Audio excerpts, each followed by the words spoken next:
Hey there, fellow dishwasher and meal maker. Would you like some company while doing your chores? The Ancestral Kitchen Podcast community is a place to share your kitchen wins and failures, ask questions of other like-minded cooks who actually know what it's like to stare down a pig head sitting on the kitchen counter or proof a loaf of sourdough bread, maybe even gluten-free, to perfection. You're one of us in here. Our non-social media forum is a safe and friendly space to meet friends and relish in new, old ideas. Once a month, we get together on a live call and chat all things ancestral. Allison and I record a special intimate podcast where we share more informally and off the cuff, answering questions submitted by our community and sharing advance news of anything happening in the podcast. Come and be a part of a community as passionate about the way food can change our lives as you are. There are 5 levels of involvement to suit any budget, and every penny you pledge goes directly into building the podcast and continuing to help us share this work, changing the world one plate at a time. What was the last thing you ate? This is the question Allison and I always begin our podcast episodes with. The reason is because we always want to know what the other is fixing and cooking. What's going on in your kitchen these days? What's fresh and good? One of our earliest episodes recounts everything in our refrigerators at the moment. That was a lot of fun to record. Part of what drives this interest in what we are eating is developing the ideas and understanding of what a day in the life of ancestral food looks like in a world where you may be the only person you know who is eating anything like an ancestral or ancestrally inspired diet. A world where once upon a time it would have been the norm to eat this way, but now you are trying to create a life, habits, rolling tasks completely on your own, and without the benefit of examples from your childhood or the people around you, or expert cooks who live nearby and can give suggestions and show you a good way to use up chicken carcasses or how to feed a lot of small children filling food day after day. And another reason why is there is something intangible we learn when we travel to a place, stay in a home, and break bread with someone. It is an intimate communion that tells us something about that person. For this episode, Allison and I decided to track our meals for an entire week so you could see the shape of them, where some were more interesting, some were new and exciting, and others were leftovers, scraps, things we were just trying to use up. An ancestral diet is often made up of the mundane and simple but exquisite foods, pure in their sourcing, flavor, freshness, but simple in their preparation and humble in their serving. To create a supporter bonus, I reached out to our supporter community and asked if they were willing to contribute a week of their meals as well to be published as an accompanying booklet to the episode. The incredible booklet for podcast supporters that accompanies this episode includes, at last count, 50 pages with about 20 delicious menus, real menus made by families eating ancestral and home-prepared meals ranging in size from empty nesters to 7 children in the home, including a special weekend with 12 hungry children to be fed. There is also an after show. Allison and I wanted to go over some details from these contributed menus, and we were really pushing the limit on podcast length. So we continued recording some of those discussions as an after show, which supporters can find in the private podcast feed. Now, without further ado, let's find out what is on the menu in ancestral homes today.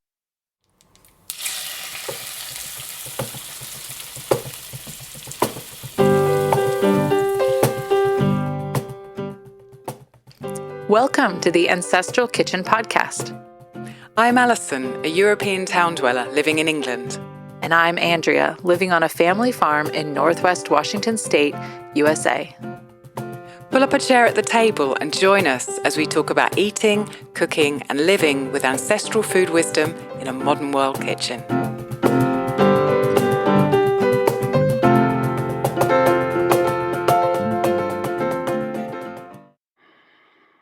Hello, Andrea. Hello, how are you? Allison. I am so ready to talk to you today. Excellent. So am I. I've been wanting to talk about this for quite some time, like maybe I was going to 5 say years, as long as the podcast several has years. been. But we haven't actually got around to doing an episode, and we've got kind of an enhanced episode because we've got so much content from our supporters as well in this episode. So it's very exciting. Have you eaten yet today? I did indeed. I had a simple breakfast. I had a hard-boiled egg and a slice of fermented pickle on each one. And then I made this gluten-free pita dough that Brittany had shared with me, like a recipe. And I just kept the dough in the fridge. So this morning I took off a little piece of it and rolled it into a ball and smashed it in the tortilla press and fried it in a little bit of lard. And then ate that with my egg and pickle and some coffee. So yeah, I'm ready for a marathon episode. How about you? Gosh, excellent. Yeah, well, I hope I am. Yeah, we did eat. We had leftovers from yesterday. Purposeful leftovers, I cooked double yesterday so we could eat today. Lamb meatballs, which had lamb, dried cumin and coriander, fresh coriander and parsley and some dried paprika really and oatmeal in them. Make the meat go a bit further. Fried in tallow with yesterday a sauce that had tomato, onions together. And yesterday we had it with some spring greens, which are my second favourite type of green after broccoli. After Brussels sprouts. But there weren't quite enough greens left, so I found 5 mushrooms in the fridge that were left over and a bit of cauliflower, and I fried that up before then dumping the rest of the sauce and the meatballs into the pan, putting the lid on, letting it heat up a bit of extra water to kind of break up the sauce a bit more. And I had mine with leftover rice from yesterday, and the boys had theirs with spelt sourdough. Yum. Really delicious. Yum, so yum. Perfect. Exactly. Question. So yeah, we're both ready to go. When you put oatmeal in your meatballs or meatloaf or whatever, do you cook it first or do you put it in dry?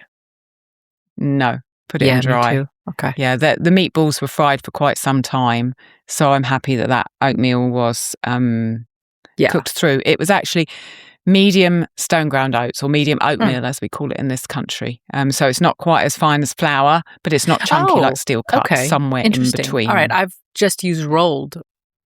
I think I've like if I've had a little leftover oat flour from making something that day, I've dumped it in before, but I don't typically. So interesting. All right. Oats are so versatile. I think, sometimes I would use fine oat flour. Sometimes I would use pulsed rolled oats. Sometimes you can just use whole rolled oats. It's absolutely fine. So yeah, it was very nice. I have a review. Would you like me to read it? Yeah, so this is from Apple. Thank you to everyone who leaves us reviews on Apple. We appreciate you greatly, and it helps other people find the podcast. It's a 5-star review titled My New Haven from someone called Peace Garden 365. And Peace Garden 365 says, I am a bulk, herbs and local meats buyer at a small, long-standing health food store in Connecticut. I've been a Sally Fallon devotee for 20 years, referring to my Nourishing Traditions book for methods and recipes often. So happy to have found these 2 dedicated women to learn from and tune into to keep me inspired and sane in these mightily chaotic times.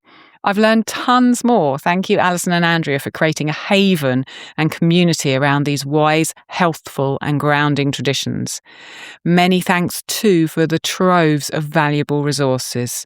I'm excited to become a more active part of these conversations. Oh, yes, do. Thank you, Peace Garden. First of all, love the name. Sounds like you're in the community, I think. Yeah, Peace Garden 365. That's what I'm talking about.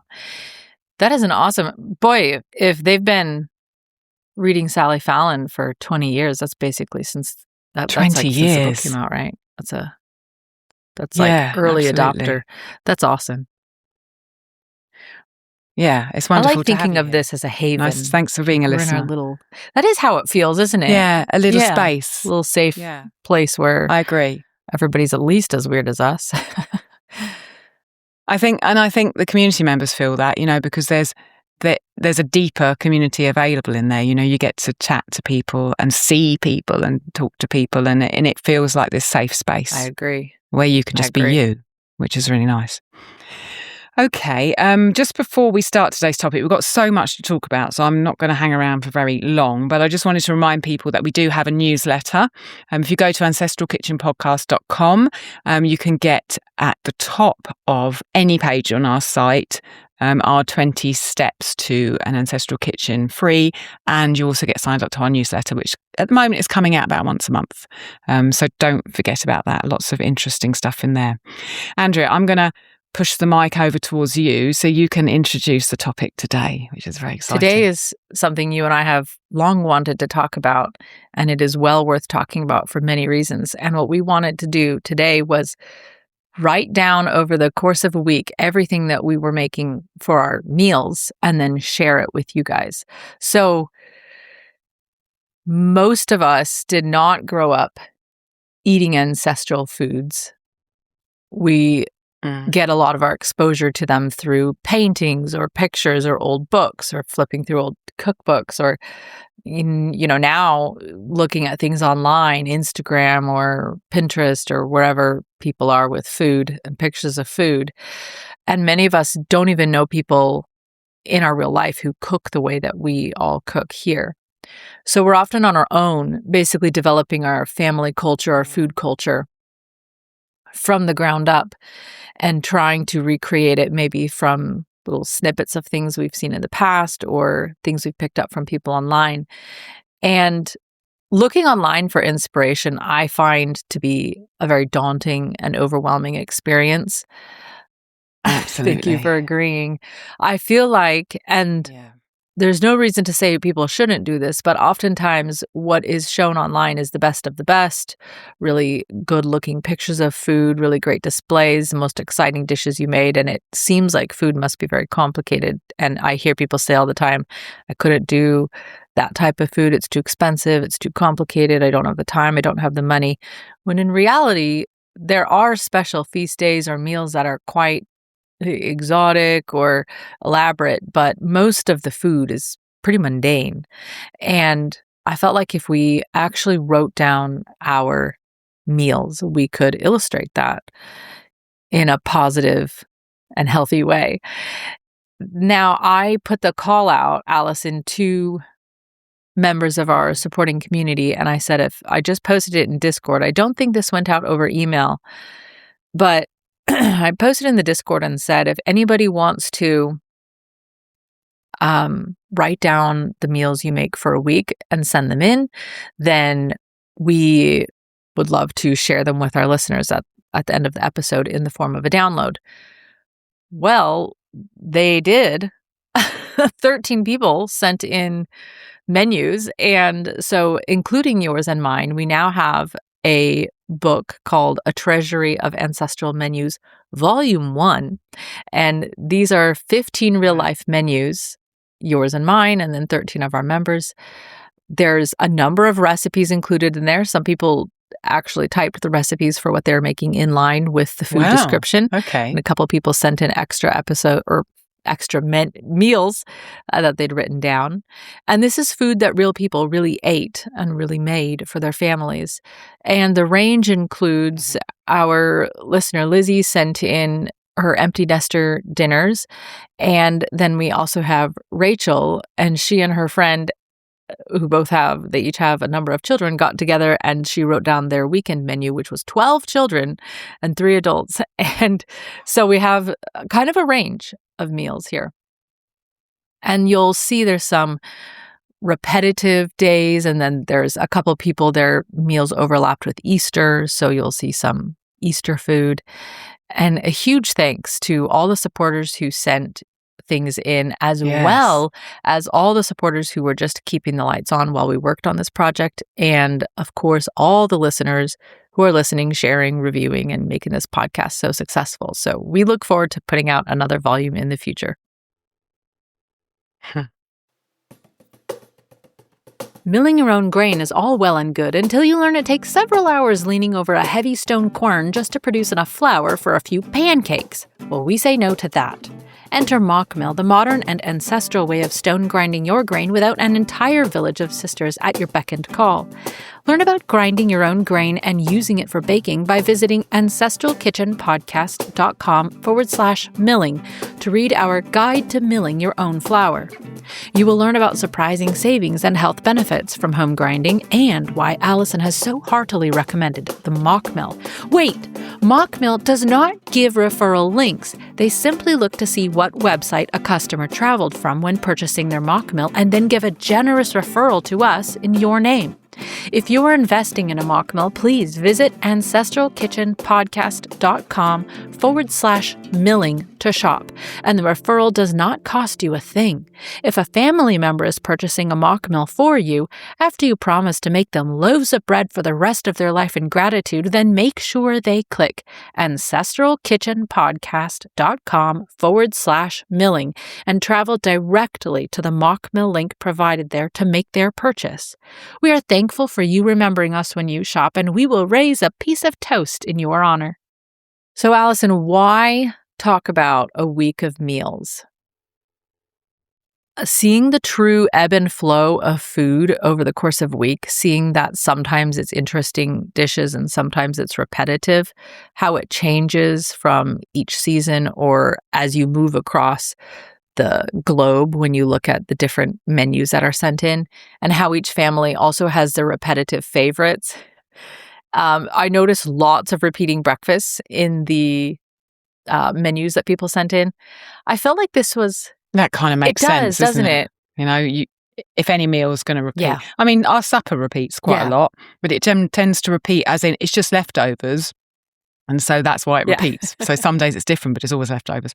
Whereas breakfast, you know, some days I just want to get on with the day. I've just got to get breakfast done, you know. And so understandable that breakfast is repeating often. Yeah, I agree.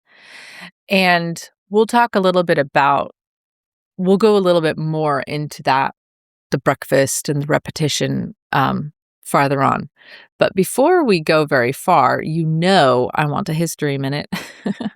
So I wanted to talk about the ancestral menus of the past and what meal times might look like. In literally what times would meals have been in the past.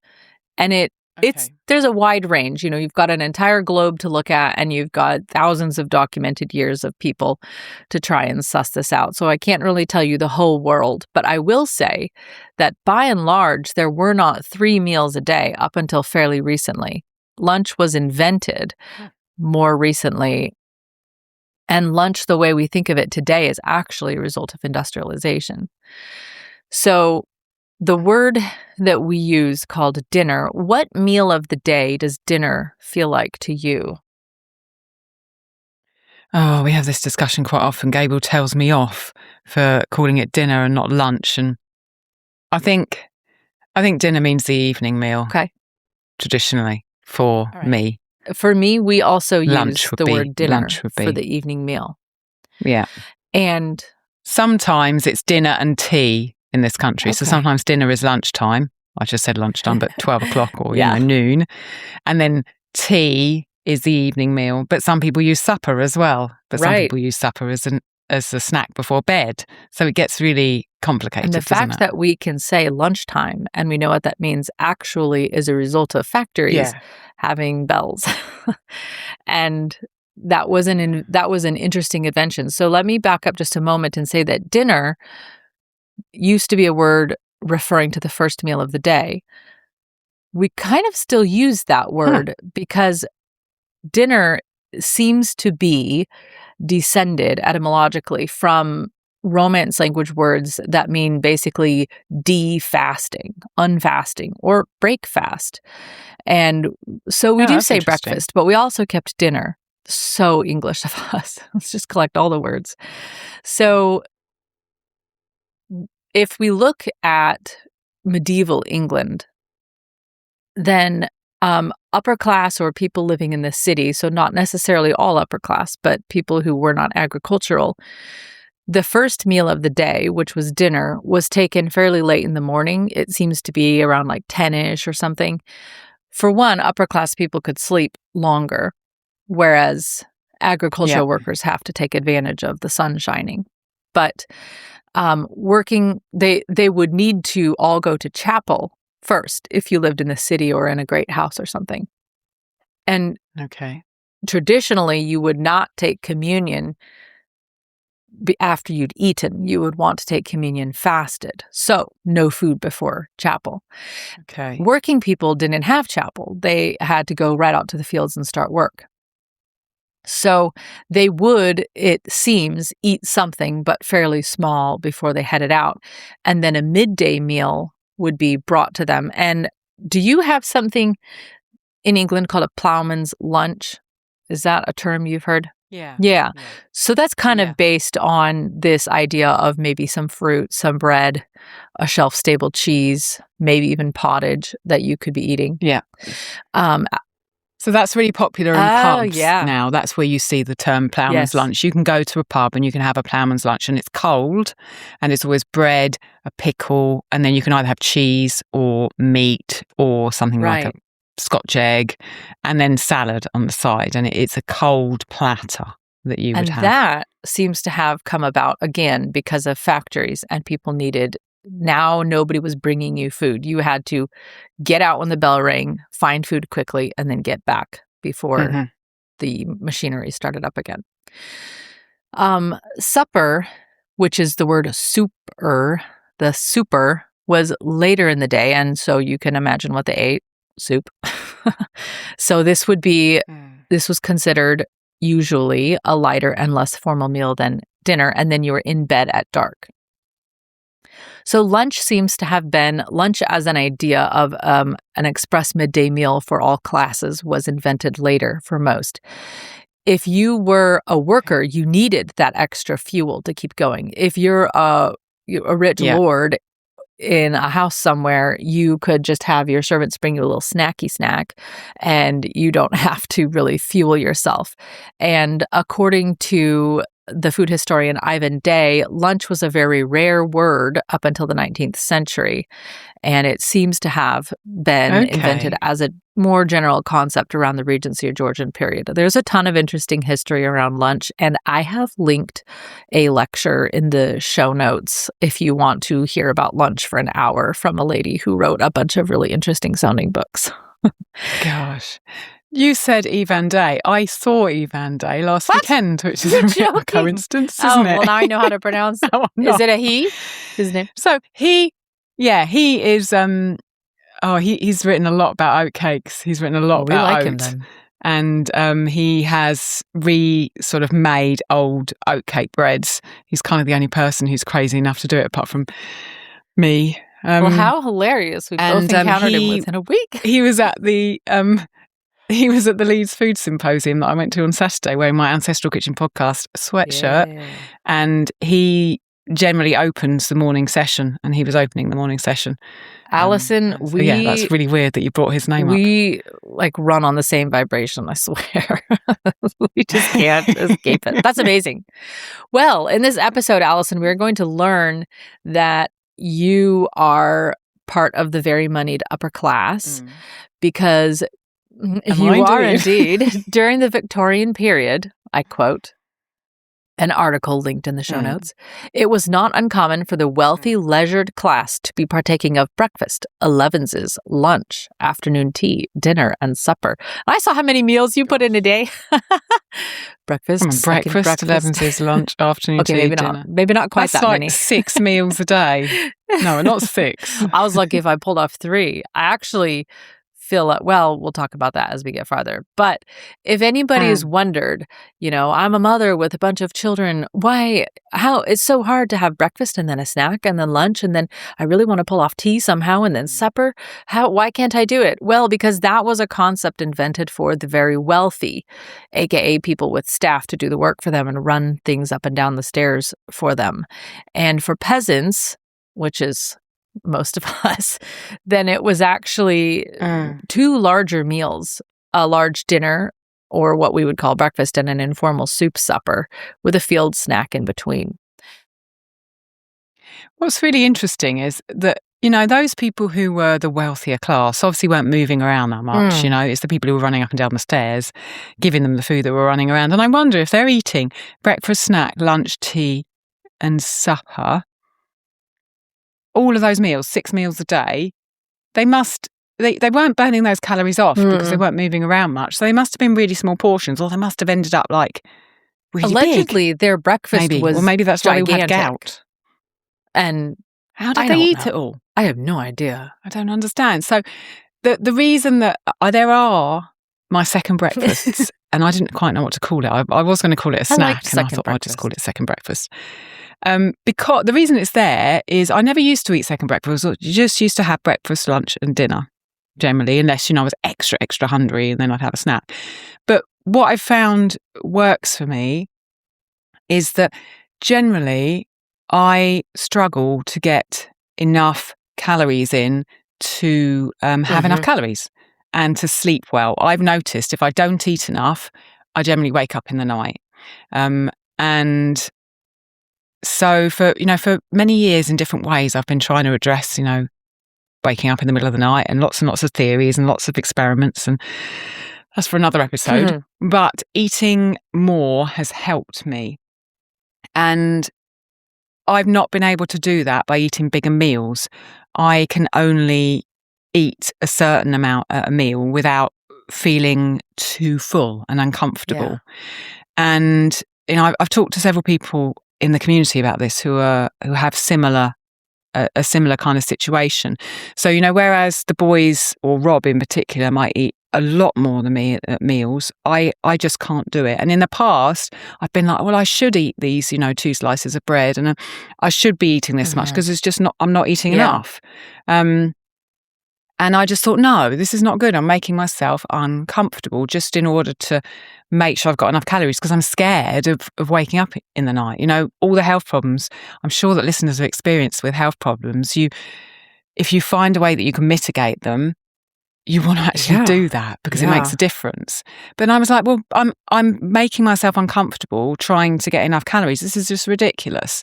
So I found that my body works better if I have 2 breakfasts in the morning. My digestive fire is stronger in the morning, and I get hungry. I don't particularly get hungry in the afternoon so much. And so I have my first breakfast quite early, usually 7, but I don't have as much as the boys might have. And then I feel comfortable, and that's great. But then when it gets to about 10, I get hungry again, and then I eat. And then I'm hungry again for lunch. So I'm having rather than having one big breakfast, I'm spreading that big breakfast over 2 meals. And it's made a huge difference. It's meant that I'm not making myself uncomfortable, and yet I'm still able to give myself enough calories to feel like I've got the right nutrition for my body. So although I might be emulating the Victorian upstairs, I'm doing it because it's kind of worked for me. And I feel like, in the past we've talked about how, snacking was invented and snacking wasn't a thing. And I feel for some time I felt like, I shouldn't be snacking. But I feel like, we're all in different situations, and we're all faced with different histories and places we're in. And we should listen to our bodies and try and work out what works for us. And so that's what works for me.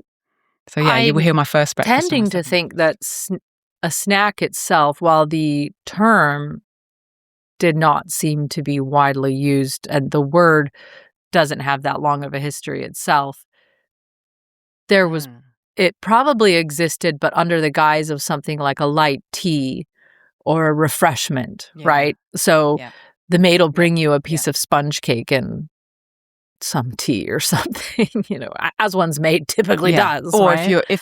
if you're in the lower classes, then it's just whatever's left over, and is on the side, and you can grab. Yeah, and there seems to be some evidence too that sometimes women didn't take the same normal types of meals because they were in operation with the food more often, so they could eat those bits as they went. And maybe that speaks in some ways to the way some women's digestion works. I don't know. You'll notice when we do ours that we tend towards 2 larger meals, and we don't do 3 huge full meals in a day. So before we jump right into the actual menus, which we're just about to do, I will say first, I linked some interesting articles in the show notes if you want to learn more about or read more about the origin of lunch and different meal times in the day. And then I would like to ask you, Allison. By the way, we both started our menus on a Monday, which I guess isn't that weird, correct. But I had thought, oh, you might start yours on a Sunday. I didn't know how you counted your weekdays. So why don't you start, before we begin, by giving me give me a couple notes about your menu, and I'll give you a couple notes about mine. Yeah, okay. Okay, great. Okay, so I've got a week's worth of food starting on a Monday, like you said. When I did this, I've been meaning to do it for ages, and I knew I was going to see Nicole, a supporter and friend who lives in Italy, and I thought I'd just have to go to Nicole's first, and I'll do it when I come back. So I did it the week immediately from returning from Nicole's. So there wasn't so much freezer food as there is usually in my diet, because I hadn't been there the week before, so I hadn't been making anything. And I was really busy because I hadn't been there the week before, so I didn't really have much time to experiment that week, other than you'll see a few oats experiments, which are part of the book and just always going on. I'm not taking any form of fermented food or probiotics at the moment, so you will not see that in my menu. I am working back towards them in a frustratingly slow arc after experiencing extreme histamine issues that were just impacting my life way too much. So I had to pull right back. I haven't put tea in any of the menus. I do drink tea. It's always herbal. This week that I documented was the first week that I started taking digestive enzymes. And because of that, I felt my appetite was a bit higher, which was really great. Yeah. That is interesting. That I felt has helped me eat more, which is good. What I ate and what you'll hear about what I ate is not what Gable and Rob ate. I didn't write down what Gable and Rob ate. Very often I'm making separate side dishes for them. So sometimes I'll have potato, they don't eat that. I often have my gluten-free bread. They're having, spelt bread or rye bread. Sometimes they have different proteins to me. Rob eats a lot more cheese than me. So often I'm sort of, the meals have something that's similar, something that's the same on all three plates, but then there are variations depending on what leftovers are or, what the carb is, etc., etc. So this is just my version. So those are I think that's all my notes. Okay. What do you want to précis yours with, Andrea? Preface my notes with, I am myself still eating gluten-free. So like you, there's going to be some variation between what I eat and what the family eats, but that's actually all captured in the menu. Yeah. And I'm still cooking a mix of gluten and some gluten-free for everybody else, because we just have so much. Yeah. We have a lot of spelt and einkorn and things in the house, so I'm still using those. Any meat that we come across in here, we raised, and any veg comes from a neighboring farm. Interestingly, this is actually a version of a winter menu for us, because I recorded it in the very beginning of March, and it's still quite cold out here. You can still expect snow at that time, even though this is coming out in, I think, May. But I had the idea, and I instantly started recording my meals because I couldn't wait to start writing this episode. All the dairy comes from our neighboring dairy, except there's going to be an incident of ice cream in this, which came from a little place in town. An incident of ice cream. I love it. Just an ice cream incident. This happened to be a extremely busy outside working week for all of us. We barely came inside of the house, and I was patching together meals very quickly. It wasn't a week where I had meal planned and had a whole bunch of stuff laid out. It was really a week where, like the night before, I was just grabbing random packages of meat out of the freezer and then seeing what I could come up with in my head during the day. And the food was very repetitive and is going to show a lot of what I call my speed foods. Okay. And this was also our third month of not going to grocery stores or buying in any food for any reason. So we didn't have things that I would often use to make those fast meals, like rice, just some of our like things that I order from Azure had run out, and I wasn't resupplying them. Still haven't. So I just want to see how long I can go using things up. So those would be my notes. Okay. Now, I want to start with your Monday, and then I'll share my Monday. So let's hear what you had. And we'll let's give a little more detail in these days, as then I think as we get to later days in the week, you're not going to have to repeat like sources and things. But I do want to know where you got the things, if you can share that. Okay, yeah. Okay, so Monday morning, and it's like, it's the beginning of the week. I've got to get up. My first breakfast, my 7 o'clock breakfast was venison sausage. That comes from the farmer's market here at Stroud, from the game stall. And they make a really simple venison sausage, which I really like. Carrot salad, which I made, which has carrots, sunflower seeds, nigella seeds, salt, pepper, and olive oil in it. I didn't have any vinegar in it because of the histamine. I eat carrot salad a lot because grated carrots are a great sponge for excess estrogen. I am perimenopausal, and so I like to eat grated carrots every day. Grated carrots are good for so many things. So I had my venison sausage, then I had the carrot salad on the side. Then we had the porridge pot, which Gable and Robert had porridge, and there were scrapings left in it. So I just scraped round it and put a few spoonfuls of porridge that were left on the side. And then linseed. We have brown linseed, which we buy as whole seeds from Hodmedods. So it's grown in the UK. And we grind that probably every 3 or 4 days in our glass coffee grinder, which goes on a Kenwood food processor. And then we keep that in a container in the fridge. Does it grind into so like I a paste? That out. Okay. No, it grinds into very, very fine powder. Yeah, I could add extra oil and make a sort of a pasty thing, but I don't. It's like a powder. So I tend to put that over my porridge. So that's my first breakfast. Second breakfast was leftover polenta. I'd come back from Nicole's with some locally grown to her corn, which was amazing. Wow. It was so flavoursome. And I ground it in the mock mill. First on number 15, if people have a mock mill, they know how to get to number 15 probably, to crack it and then put it finely through the mock mill, and then made polenta with that. I think I must have made it on the Sunday. So I just had a couple of slices of that with, again, some of that linseed on it, some olive oil, and then 1 square of 100% cocoa chocolate. That chocolate and all of the chocolate this week was not made by me, although often my chocolate is made by me, as people who've listened to chocolate episodes will know that I make my own chocolate, and I have a course that can help you do that. That chocolate was from a company called Montezuma's, who do the most amazing chocolate, and they have a 100% cocoa, which is very strong. Did you eat and the I like to have cold, a piece of that every day. Or did you eat it? Okay. Yes, I did. Yeah, I didn't have the time to fry it up. Usually what happens is in the morning I have my first breakfast before Gable gets up. And then I go and wake him, and then he has some time to kind of come to and, get his breakfast, etc. And then I do some homeschooling with him from 8:45 to 9:15. And then at 9:15, I come upstairs and work. And then I'm working until I have to go downstairs and prepare lunch. Depending on if I'm doing a kind of a process heavy lunch, then I might be coming down at 11:30, might be coming down at 12, depends. And so usually I get hungry.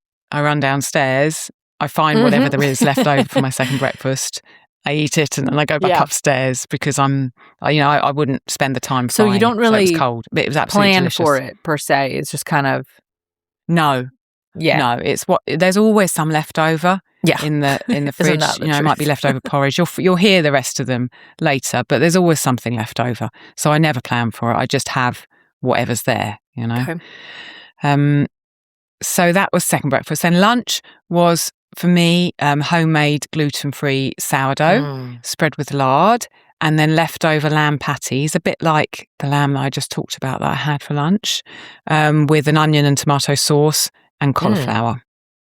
That was my lunch. The boys would have had fresh cauliflower, or gluten. cooked, or how do you? Yeah, that would have been steamed. I would have heated up the lamb patties and the onion and tomato sauce because I prefer to have them reheated. And then the sourdough bread probably would have gone in the toaster unless it was really fresh. I tend to eat my sourdough bread fresh the day it's made, and then after that I like to toast it. Because I like also the lard to melt a bit on it. For I like that whole sensation. I like the crunch and then the melted lard. Usually I put a bit of salt on it. And then evening meal, supper, dinner, I don't know what to call it. When about do you... I'm confused. Call it whatever you want. Good When question. about I know do what you you're eat gonna ask. this final meal? Yeah, so that's interesting. Our lunch is 12:30. I'm nothing but consistent. Anything but consistent. No, I am consistent. And generally I will always try to get our lunch on the table at 12:30. Our evening meal, ideally would be 5:00. Sometimes we get hungry earlier and it's 4:30. Sometimes we're super busy and we don't get to it till 6. It's rarely later than 6. It's usually 5. Okay. So that Monday, my supper was rice, which again was a present from Nicole, a heritage variety of rice, which was creamy and tiny grains, but really creamy. And I cooked that in chicken meat broth. So, because of the histamine things, I'm doing meat broth rather than bone broth. Are you so freezing chicken meat this broth, or when did you make it? Okay. Yes. Yeah. It might well have been just in the fridge overnight. I leave it one day in the fridge and then, I leave enough for the next day. I kind of have it in my head, I'm going to do this the next day. We'll leave, a litre, a quart, whatever. And then the rest of it I freeze. So it may have been frozen. I can't remember. 2 eggs fried in butter. Only salad 2? leaves and mayonnaise. Yeah, only 2. I can only manage 2 eggs. You try. A go. I'm not a world champion like you. Did you make the mayo? Salad leaves. Oh, okay, sorry. No, I did not make the mayo. I have tried to make mayo, but I found this brand of mayo called Hunt and Gather, I think it is, in the UK, and it is 100% avocado oil, and it is so good. The ingredients are egg, apple cider vinegar, Himalayan crystal salt, and avocado oil, and that's it. And it is such good mayonnaise that at the moment, I do make mayonnaise sometimes. At the moment, I haven't got the space to make mayonnaise, so I've got a jar of that in the fridge. The only thing that I like more than making mayonnaise is not having to make mayonnaise. Yeah, so exactly. I'm with you on that. That's kind of how I feel. So that was my Monday. Let's hear your Monday. Well, Andrea. I'm taking note. Anybody who's listening, take note. You said you come down to prepare lunch between 11:30 and 12. Oh yeah, and that you eat at 12:30. Yeah. So everybody, mothers like me who are like, how do I make a quick lunch during school? We are listening to your lunches because these are going to be quick. I like that. Yeah, they are. I like that. Okay, get ready to hear what you're going to hear 400 times till the end of this episode. For breakfast, we have had this week pancakes, and I make 2 types of batter, like one with grain, einkorn, spelt, wheat, whatever, or in this case, the very last of our buttermilk pancake mix from Azure Standard, which is all gone now. And then I make myself a gluten-free pancake mix, and I keep containers of those in the fridge. So then when we want breakfast, I get out the batter and I make everybody as many pancakes as each person wants. For whatever reason, I have developed a family of snobs and none of us like day-old pancakes. So we have to have them all fresh. And we make the mix out of lard from our pigs, eggs from our eggs, sour milk from our friend's dairy farm, and then whatever the flours mixture would be and some salt. Served with honey, some of our homemade sausage, some eggs fried in lard, or probably scrambled in this case. I didn't note it down. And then there's also coffee, raw milk, blackberry jam, and surprise, broccolini. I know that doesn't usually appear with pancakes, but I don't eat pancakes sweet anymore. You've kind of got me hooked on the savory idea, like a salty pancake. But still, you can still serve broccolini even alongside sweet pancakes, in my opinion. Oh, yeah, definitely. Because I love broccolini. But what you're going to notice through this menu, which you and I were discussing before we even started recording, this is right in, there's an absolute lowest point out here in Washington, I would say between like February and the end of March, when it seems like there is nothing that you can eat anywhere. Yeah. And so towards like between October, November, December, January, I was making gallons and gallons of kraut because I knew that it would take a lot to see us through. Yeah. So when you see the kraut pop up in this menu later, I'll explain what's in it and how I was trying to keep a wide range of nutrients available for everybody. Lunch, my mom brought a loaf of einkorn bread, and the kids had it with some peanut butter and then some homemade jam. For some reason, I didn't write down what I ate, but I would bet money it was just another pancake. Then for dinner or supper, which is a regionally exchanged term, then we had blue corn tortillas that I made. We had shredded cabbage. I think I had at this point 2 cabbages left. Cabbage with lime juice, salt, and pepper. So you shred the cabbage and then you put on the juices. Taco beans that I had made and canned some months ago. Pork sausage. Cilantro, which for some reason sticks around until like the middle of March and then disappears and then comes back in the middle of April. And Swiss cheese from the dairy farm. And Camille really wanted to make lemon pie filling, so she made a pan of lemon pie filling and served that as a dessert. So that's like the yellow, kind of the lemony bit of a lemon meringue pie, is it? Is that what you mean?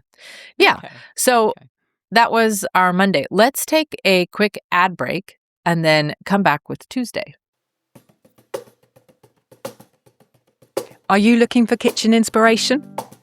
Perhaps you're fed up with trying to make the recipes you find online suit your family. Would you like to try the dishes that we make in our kitchens every day? Andrea and I have penned 3 cookbooks that are there to support you to make ancestral food come to life in your own home. Meals at the Ancestral Hearth, our first cookbook, has 20 foundational ancestral meals, all of which come directly from our kitchens. Spelt Sourdough Every Day is my baby, taking you through how to bake a myriad of delicious ancient grain goodies. And the Pastured Pork Cookbook shares our love of this often overlooked meat, with over 35 recipes featuring heritage pork, offal and lard. Each book costs just $12, or you can get all 3 for $30, saving you $6. And all of the funds go directly to keeping us on the air. Head to ancestralkitchenpodcast.com/shop and get cooking. All right, Allison, let's hear what you had on Tuesday. Okay, so the first thing I kind of thought about listening to your Monday and hearing it against my Tuesday is that I don't know if long-term listeners know that I don't eat sweet things. I don't eat any sugar and I don't eat sweet things. So I'm kind of making up for that by using different things in my menu, trying to give myself enough different textual kind of contrasts. And, you know, the whole thing that I talked about at the beginning about having 2 breakfasts and splitting them up and making sure I've got enough calories for the day is impacted by the fact that I don't eat sugar, you know, because I know that the boys can get their calories from eating fruit or something sweet, whereas I can't. So I have to be more measured with how I use complex carb because it's more difficult for us in general to digest complex carb than simple sugars. So by splitting it into 4 meals, I'm helping my digestion to accept that complex carb in a way that is not going to put too much strain on it. That I just wanted to add that. Okay, Tuesday. So Tuesday early morning breakfast was venison sausage again, and then leftover rice, which was from the evening before, which I'd cooked in chicken broth, and then carrot salad. And you'll see that it's a very simple meal. The carrot salad is the same as the day before, and I make that carrot salad in batches. Okay. And it just stays in the fridge in a bowl with a plate over the top. And we have it, you know, for 4 or 5 days, and then I make it again. So literally all I did was put the venison sausage in the pan. Okay. Yeah, they do. Yeah, they do. I put the venison sausage in the pan and just watched it as I was doing other things because there's always, you know, a million things to do in the kitchen in the morning. And then when that was ready, I just took bowls out of the fridge and put the rice on my plate and put the carrot salad on my plate. So that was a simple breakfast. My second breakfast on Tuesday was 3 seeded oat cakes. They were not made by me. They were shop bought ones, although you will see some oatcakes made by me later on. And they're just oats and sustainable palm oil and different types of seeds. I think there's chia and linseed and maybe sunflowers in them. They're really nice. With nothing else on, just the oatcakes. Then lunch, again, was homemade gluten-free sourdough bread, spread with lard. Again, that would have been toasted. And then meat from a chicken carcass that had previously made stock. So that morning, whilst I was cooking that venison sausage, I can see now from this menu that I would have put the big stock pot on and put chicken carcass in with lots of water, some carrot and onions, some black pepper and whatever bits of celery or whatever I had left over. And I cooked that for an hour and a half to make stock, to make meat stock, which is the same stock that leftover rice, that same method would have been cooked in. And then I shred the chicken off the carcass. And usually I do 2 carcasses in one go. And that chicken serves us for 2 days. So the first day I usually just put it on our plates. And then the second day or the second serving I will use to make a risotto. Sometimes I leave the chicken in the fridge and make the risotto with it the next day. Sometimes I just put it in a container in the freezer, and then it's in my head it's risotto chicken, and then when I want to make that risotto I just pull it out and use that second helping of chicken from the same carcass for risotto. So back to lunch, I had sourdough bread, gluten-free, spread with lard, meat from the chicken carcass and steamed kale. Really simple. My last meal for the day, my supper, was 2 eggs. The eggs come from the farmer's market. I didn't mention that for Monday.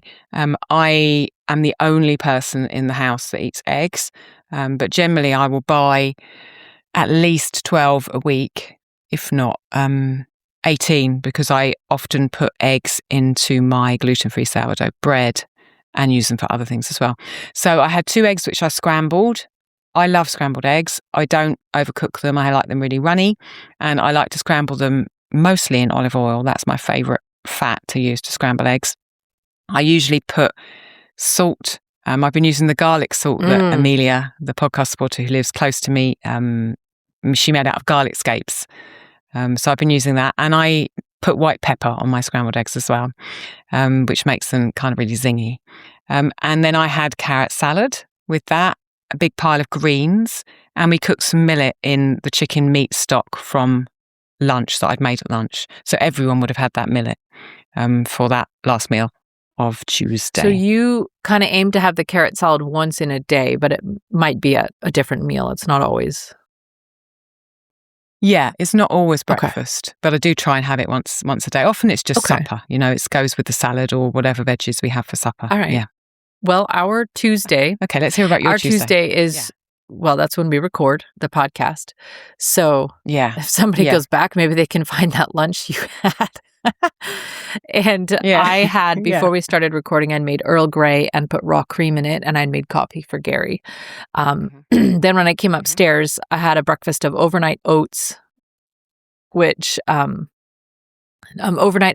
put a bunch of spices in when it soaked, and then I cooked it with some milk in the morning, and then I had broccolini toasted in lard and scrambled eggs and sauerkraut. So when I make our krauts, I make a kind of a range of them. I like to have a kind of I don't know, bland isn't the right word, but just a plain kraut with maybe caraway seeds.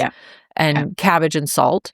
And then I like most of my krauts to be very, very full of variety. So I put in all winter, I buy the ginger and turmeric from our farm stand, and I shred in massive amounts of ginger and turmeric.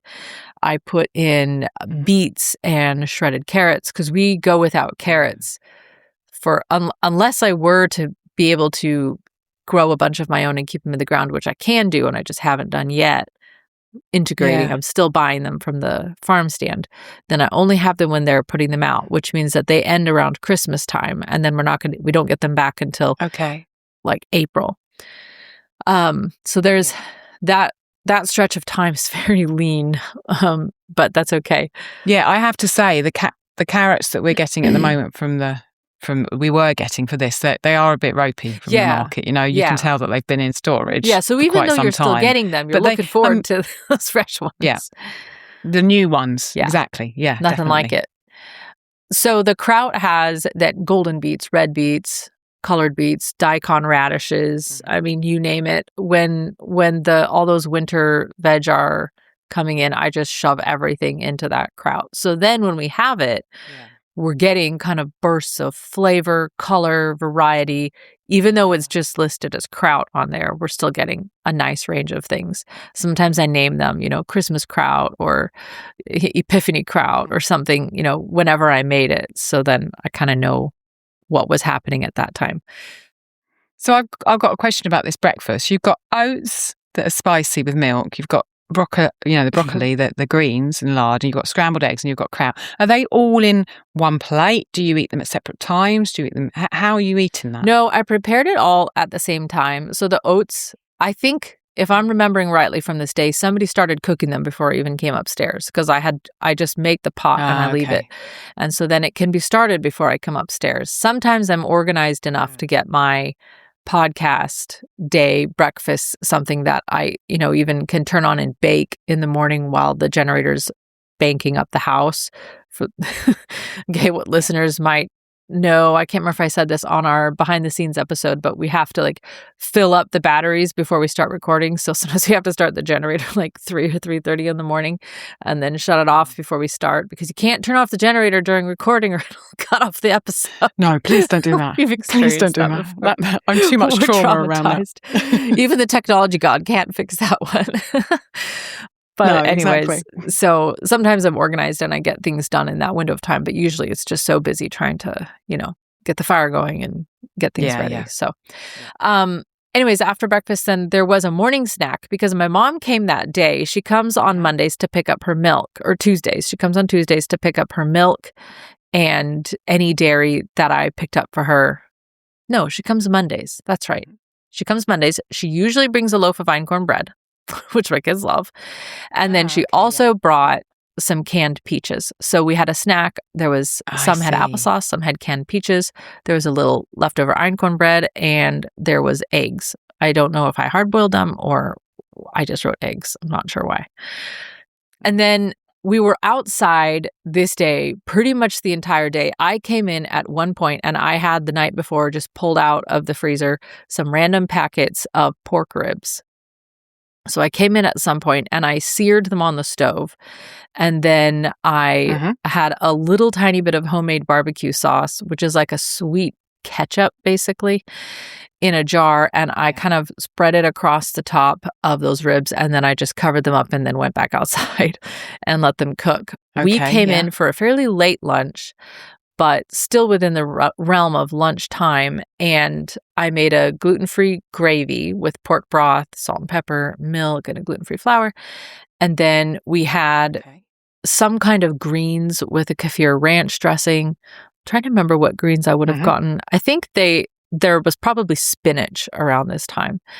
And then I made myself a gluten-free buckwheat pancake, and I made everybody else some penne pasta, and then there was sauerkraut. So we had a plate with, we kind of slid the meat off of the bones and then put gravy on top of it, and everybody had their carb on the side, and then some kind of greens, which Kenton and Adelaide just ate out of the salad bowl. And then I had to leave with the baby for a chiropractor appointment. So everybody had more of the same for a lighter dinner. So when Gary's home and we're all working outside, what I've noticed we tend to do is we have a pretty big lunch, and then dinner is just bits of whatever it was that we had. And then while I was in town, I had found this little tiny shop that sells ice cream in pints, and I brought some home and everybody went crazy. So this was the ice cream incident of Tuesday, early March. I see, the ice cream incident. All right. How was your Wednesday? Let's see what you had on Wednesday. Yeah. Okay. So let's look at Wednesday, the notes we made for Wednesday. So my first breakfast was a naked oat porridge. But you were clothed. So naked oats are... Yeah, I was clothed. Yeah, I might have been in my dressing gown, possibly. Okay. But the oats naked oats are different from normal oats in that they, instead of having a thick, tightly adhering hull, they have a thin, paper-thin hull that's easy to get off. And because of that, they do not need to be kilned in the same way that standard oats are kilned. So they're actually raw, whereas most oats are not raw. We get naked oats from Hobmadodds, from a farmer in Lincolnshire, I think, which is kind of the middle of the country. And we absolutely love them. We so prefer the flavour of them to any other oats that we get. And Rob uses our Marcato Marga hand crank roller mill to flake them into rolled oats. So he does that in batches, and so usually 1 kilo at a time. Just over 1 pound, and then we keep them in the fridge again in a bowl with a plate on as a lid, and then we get it out and put it. This would have been cooked in the Instant Pot. We just get it out the night before, soak them in the Instant Pot overnight, get it all ready, and then he just presses a button in the morning, which he absolutely loves. Just bing, breakfast. So naked oat porridge, which I stirred 2 teaspoons of collagen powder into. I do use collagen powder semi-regularly to just up my protein a little bit in the morning. I find that I like to have protein in the morning, which is why you see that I've had sausages quite a bit. When I have those sausages, the boys aren't necessarily having meat, but I find that I do reasonably well with protein in the morning, and I like to have protein with oats in the morning. I wouldn't have oats without any protein. I wouldn't put oats with sugary things, for example. If I ate sugar, I like to have something that feels more stabilizing. Yeah. So I stir the collagen powder in, which I can't taste, and then I like to put linseed on my porridge, and I generally probably more linseed than most people would think put on their porridge, quite a lot.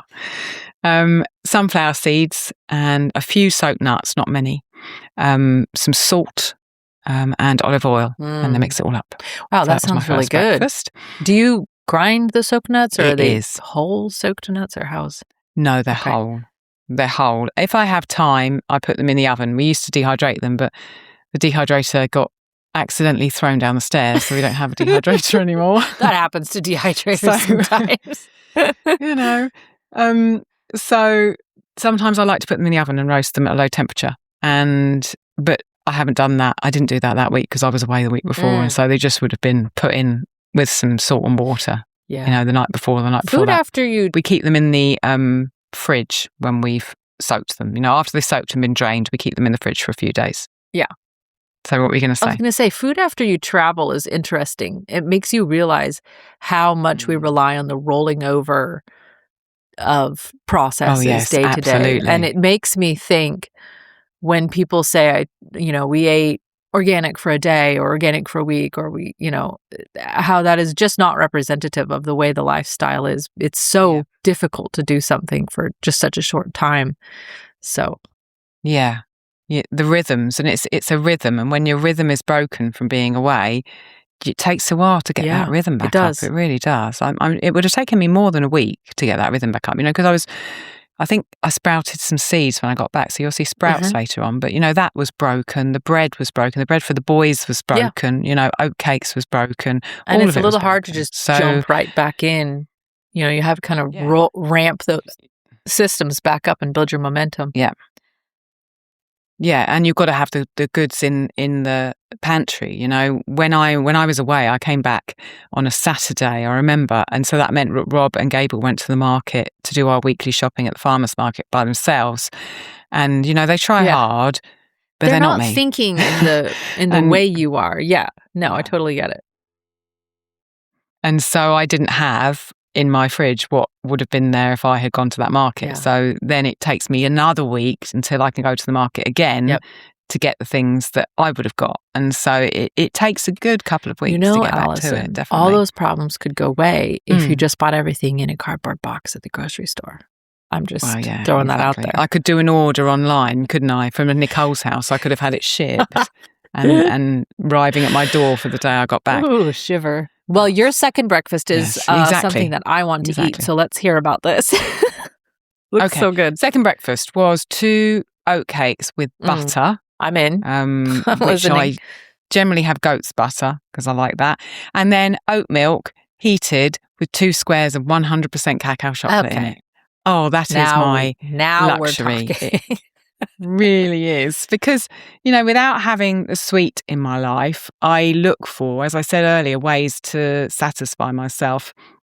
And that does it. Oh my gosh. 100% cacao chocolate in oat milk is just delicious. It's not the same as putting cocoa in oat milk. It's just not the same because it's got the cocoa butter in it as well as the cacao. And it's just creamy and deep in a way that is very different. Why so yeah, oat milk with oat cakes and butter. How was lovely. do you make this or do you purchase it? Okay, so oat milk, because I do not get on very well with straight animal milk at all.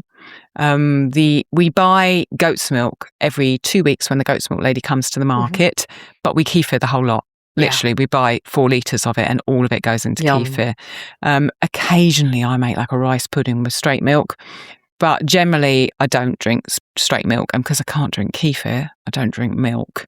But I do like the creaminess of milk. I like that sensation, and I like having a warm cup of something to hold and kind of nurture and feel like I'm treating myself, So I've tried various different oat milks. I do make my own milk with nuts and seeds, but not all the time because it's expensive and it requires a lot of extra thought. It's not in my rhythm. If it was in my rhythm, like I know Katie, who is a supporter, is in her rhythm and she makes nut milk all the time, but it's not in my rhythm.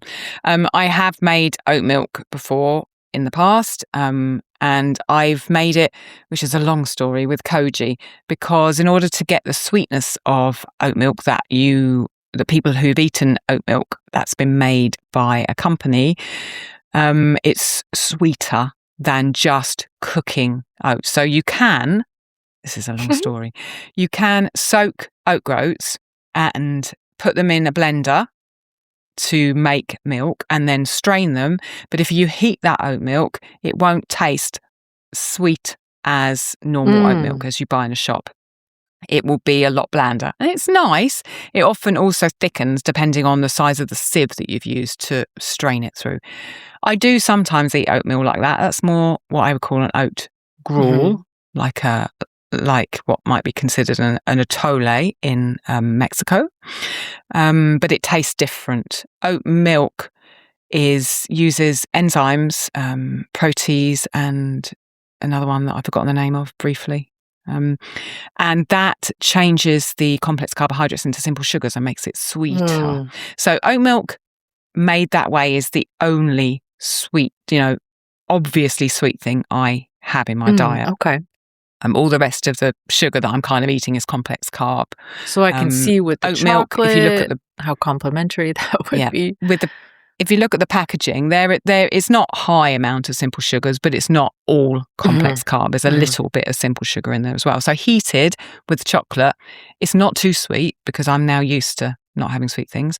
I have made it with koji because koji produces the 2 enzymes that are used commercially to make oat milk by just being koji, which is amazing. But I didn't make this particular oat milk. I bought it from a company in the UK who make it in the UK from UK oats, and they don't put any oils in their milks. So a lot of plant-based milks have sunflower oil in them and other added. They have sunflower oil as an emulsifier, and they also have added, fortified things, with vitamins made in the factory. Word. So I don't want any of that stuff. And neither do I want the sunflower oil because I don't like what it does to the milk and I don't want to eat random sunflower oil. How amazing that company does that. Wow. Yeah, and it literally says on the front, UK oats, no oils, no additives. So it's just salt, oats and water. Which is it's really, really nice. That was a long explanation of oat milk. So that was my second breakfast: 2 oat cakes of butter, oat milk with 2 squares of chocolate melted into it, and I kind of froth it up with a whisk to make it extra luxurious. Yes. Really nice. Lunch was homemade gluten-free sourdough. This time drizzled with cold pressed local rapeseed oil. 2 poached eggs. Poached eggs are close to my favourite type of egg, second to scrambled eggs. And Brussels sprouts. Oh, the end of the Brussels sprouts now. I'm lamenting the Brussels sprouts have gone. I love poached eggs, and I love making sure that the yolk is still really runny and it going all over my bread when I eat it. That is so that was lunch. Ideal. And then supper was chicken carcass risotto. So that would have been either chicken carcass that I had, the meat that I had in the fridge, or I might have taken it out of the freezer. And I fry onion in tallow, and then I put the rice in, which is arborio rice, and then I put chicken in, and then we put kale into it. I put whatever greens are in the fridge I can find. Sometimes I put mushrooms in, sometimes, whatever I've got goes into it. And then I use the chicken meat stock to be the liquid for the chicken carcass risotto. That day, I actually had a snack before bed as well, so I almost made the Victorian 6 meals a day. I made 5. I had a large piece of homemade oatcake. I obviously made oatcakes that day. I make really big oatcakes, like 8 inches. Goodness. And then I'll just break them off and they're all crispy and lovely. So that was my bedtime snack.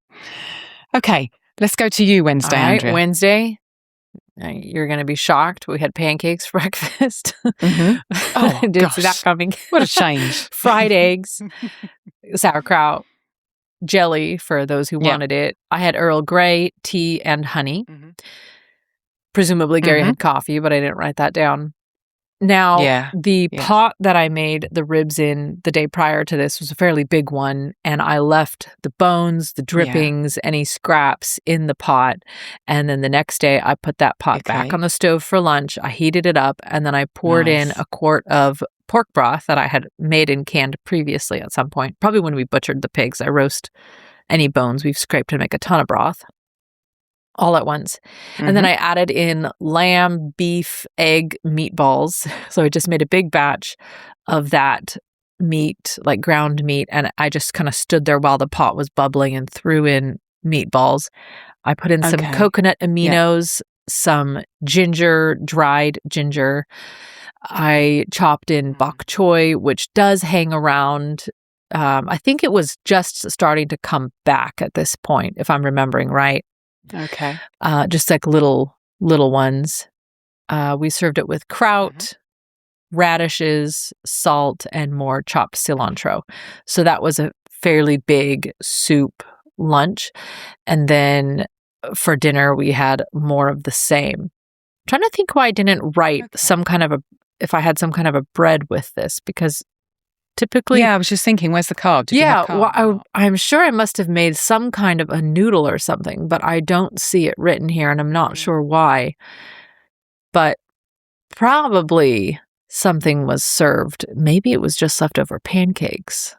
I don't know. Yeah, from the morning. I'm not sure, but there probably was. And dinner was just a repeat, so, So we're going to take another ad break. And when we come back, we'll go through our Thursday through Sunday. More repetition from me, more interesting things from you. And then if we have time, I actually want to highlight a little bit from the listener menus because they're astounding. And this, I think so this too. book, I think, is going to become a tradition that we have to repeat. And when we get to that point, I want to share about some of the concerns that people shared, which actually you mentioned also when you introduced your menu. And so did I. So there was some concerns that people had when they shared their menus. And I also want to talk about a concept that I think is behind why I wanted to hear all of these menus. So let's take a quick break and come right back. Okay. Hey, you washing the dishes. Been there. You've heard Allison and I talk over and over about her love of rye sourdough bread. Well, I might actually call it an obsession, but that's neither here nor there. Now you can make Allison's rye sourdough in your own kitchen with her as your teacher. And she's a really good teacher. Rye is economical, it's delicious, and full of nutrients and low in gluten. There's a reason why it has been a darling of bread bakers for centuries. Make it into sourdough, as Allison will show you in her course, Rye Sourdough Bread, Mastering the Basics. and you've got an amazing, tasty, and nutritious staple in your kitchen. It's traditional and it's nutritional. In this course, you'll learn everything there is to know about how she creates and maintains her rye sourdough starter, all about whole grain sourdough rye, including the key differences between baking with rye and wheat, how to make 2 loaves, an everyday rye sandwich bread, and a delicious Russian-style dark rye loaf, and what to do with your sourdough discard, including video walkthroughs for sourdough pancakes and a tasty, sweet, spiced cake. Head to www.ancestralkitchen.com/rye. All right, Allison, let's hear what you had for Thursday. Okay, let's whiz through these because there is some repetition. So first breakfast was a leek and potato soup. The boys don't eat potatoes, and sometimes I need to have potato, Yes. and I love leek and potato soup. And I remember about a couple of weeks before that thinking, I have to make a leek and potato soup. Look at these lovely leeks at the market. I cannot go any longer without eating leek and potato soup. So I made a big batch, and then I ate it, and I portioned it in little, single portions in the freezer, and then in the super cubes? Just got it out and enjoyed it. So I had that. Yes, in super cubes. Yeah. And enjoyed those for breakfast. So I just had that. I got it out the night before, heated it up. That was my first breakfast. Second breakfast was 1 slice of homemade gluten-free sourdough with linseed sprinkled over the top and then olive oil over the top of it, and 1 square of that same 100% cacao So this chocolate. is an Allison's home chocolate croissant. That's what I'm seeing. Yeah, like it. Yeah, like it. Exactly. You find that gluten-free sourdough and the linseed and the olive oil come out a lot. I eat linseed almost every day. Do you make and 1 loaf of that sourdough bread a week? Yeah, every day. And it sees you through? Okay. Usually. So you have it fresh the first day and then toasted or- after, you said? Yeah, well, no, actually, usually what I do is I make a loaf and I freeze 4 slices of it because really it doesn't last longer than 4-ish days. And so I usually freeze 4 slices, fresh, and then I get those out later in the week and toast them. That's usually my routine. Lunch was a treat, bacon sandwich. What? Which the bacon comes from Albert, the farmer at the market. That is a treat. Gabriel absolutely loves bacon sandwich. That's a treat for him. For me, homemade gluten-free sourdough. For the boys, it would have been spelt or rye. Brussels sprouts, again, tomatoes, which would have been canned. Followed, I was obviously hungry that day, an hour later by oat milk, which was thickened with leftover fermented oatmeal, which I had left over from making, wait for it, chumri, which is a Welsh fermented oat dish. Which is not So I was obviously working on any of that the section letters of my book. that anyone's thinking. So I'm not even pronouncing it right. Chumri is not right, but it's spelled L-L-Y-M-R-U. How about it? And not pronounced as I pronounced it. You've got to go and find a Welsh speaker and ask them to pronounce it, really, to not kill the word like I just did. So I was working on that recipe for my book. So I had leftover fermented oatmeal from making that, and I put that inside the oat milk and stirred it up, and it thickened it into a really kind of thick, kind of tasty drink. Then in the evening, I had the chumri, which is fermented oat, which is a fermented oat jelly. So you ferment oats and then you strain them and then you cook up the liquid that comes through and it sets into a jelly and then you can slice it. So I had that with seeds, pumpkin, linseed and sunflower seed. And then I had the rest of the leftover fermented oatmeal, which was strained out of the chumri, mixed with an egg and onions and then fried in, would have been lard, I guess, to make a pancake. I had carrot salad. And I had a very small portion of a goat's cheese that the lady at the market makes, which is a bit like feta, not quite, but tastes a bit like feta. Did you put it on the salad or you just ate it? I just eat it separately. It doesn't. Often, if I have a small piece, it doesn't even make it to the table. I've eaten it before I've taken my plate. Same. So, not arguing. Your Thursday was far more interesting than my Thursday. Okay. Allison, can you guess what we had for breakfast? I'm thinking maybe you had pancakes, possibly? Wow, you are a mind reader. We had pancakes. We had eggs. We had kraut. There was tea and coffee had. So that was breakfast. Lunch, I took a whole bunch of leftovers out of the refrigerator.